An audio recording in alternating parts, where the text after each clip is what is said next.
ரசூலுல்லாஹி ஸல்லல்லாஹு அலைஹி வஸல்லம் இடத்திலே கேட்கப்பட்டது, எங்களுடைய பெற்றோர்கள் இறந்ததற்கு பிறகும் அவர்களுக்கு செய்ய வேண்டிய உரிமைகள் உண்டா, கடமைகள் உண்டா?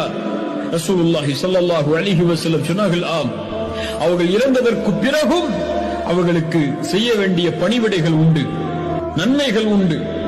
அவர்களுக்காக துஆ செய்வது, பிரார்த்தனை செய்வது, அவர்களுடைய பாவங்களுக்காக மன்னிப்பை தேடுவது, அவர்கள் வாக்குறுதிகள் அளித்திருந்தால் அதை நிறைவேற்றுவது என்று கூறிவிட்டு சொன்னார்கள்,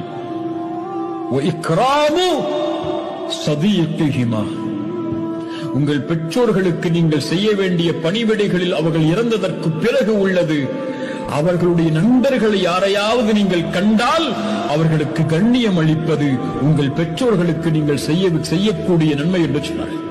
அவருடைய நண்பர்கள் உயிரோடு இருந்தால் அவர்களை கண்ணியப்படுத்துங்கள் என்று ரசூலுல்லாஹ் சொன்னார்கள்.